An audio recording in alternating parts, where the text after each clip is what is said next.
युवाओं से पूछिएगा कि आप कट्टा चुनिएगा कंप्यूटर, तो जाहिर सी बात है वो कंप्यूटर का युग चुनेंगे। और बिहार के युवाओं को लालटेन और कट्टा में जुड़ाइएगा, ये संभव नहीं है। इस बार बीजेपी में कई नए चेहरे जीत कर आए हैं और उसमें एक नया चेहरा है राकेश रंजन का। शाहपुर विधानसभा से इस बार जीत के आए हैं और सेंध लगाई है आरजेडी के गढ़ में।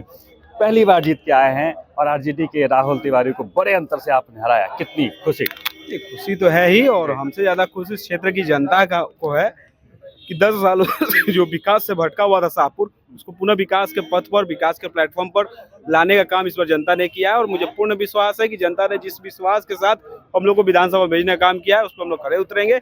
और शाहपुर जो पिछले 10 सालों में पिछड़ गया था, उस पुराने कार्यों को पूरा करते हुए भी नए कार्यों को हम लोग क्षेत्र में स्थापित करेंगे। क्या इतने बड़े मैंडेट का आवाज था कि 202 सीट इस बार जो है एनडीए जीत कर आएगी? पूर्ण रूप से उम्मीद था, जो माहौल था या जनता का जो आशीर्वाद था, जो आवाज था, ये चीख चीख कर रहा था कुछ बड़ा होने वाला है। अब कितना बड़ा एग्जैक्टली बोलना टू बी ऑनेस्ट सही नहीं रहेगा, लेकिन उम्मीद था कि कुछ बड़ा होगा और इतना बड़ा हुआ तो और ज्यादा खुशी का विषय है। क्या कुछ जो आपने एजेंडा मैनिफेस्टो जारी किया था, क्या कुछ उस पर आप खड़े उतरने वाले हैं? क्या कुछ अब आगे का प्लान है आपका? पूर्ण रूप से शाहपुर एक गरीब क्षेत्र है। 90% आबादी जो आती है normal middle class, lower middle class परिवार से, लोअर क्लास से जो सामाजिक बाइफर्केशन है उससे आती है।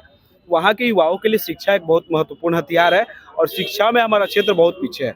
इस दिशा में मुझे बहुत ज़्यादा कार्य करना है। वहाँ के युवाओं को उम्मीद है कि हमारे बीच का एक लड़का जीत कर गया है, जरूर हमारे लिए कुछ करेगा। तो उनके सपनों को हमें पूरा करना है, उनके विश्वास को जिंदा रखना है और शाहपुर को शिक्षित और विकसित बनाकर अगले चुनाव में जाना है। युवाओं की कितनी बड़ी भूमिका हो सकती है इस बार के चुनाव में, क्योंकि युवा बढ़ चढ़ कर इस बार हिस्सा भी लिए और कई सारे युवा इस बार सदन में चुन के भी जा रहे हैं? बिहार को एक युवा सोच की जरूरत है, बिहार को युवा नेतृत्व की जरूरत है।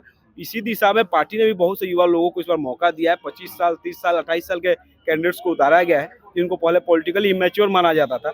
उन पे भारतीय जनता पार्टी ने भरोसा जताया और जनता ने उनको जिता कर भेजा है। ये साफ दर्शाता है कि पार्टी का सोच और जनता का सोच एक दिशा में कार्य कर रहा है, और जब दोनों एक दिशा में होते निश्चित ही विकास वहाँ होना सुनिश्चित हो जाता है। आरजेडी की स्थिति को लेकर आखिरी सवाल रहेगा कि आरजेडी बड़ी बड़ी बातें हो रही थी, सिमट गई 25 के अंदर, इसको कैसे देखें? अरे देखिए, आप भी युवा है, सभी लगभग लोग युवा हैं। युवाओं से पूछिएगा कि आप कट्टा चुनिएगा कंप्यूटर, तो जाहिर सी बात है वो कंप्यूटर का युग चुनेंगे। तो बिहार की जनता ने, बिहार के युवाओं ने कंप्यूटर को चुना, कट्टा को नकार दिया। वो दौर जा चुका है जब बिहार के युवा कट्टा रखना अपना शान समझते थे।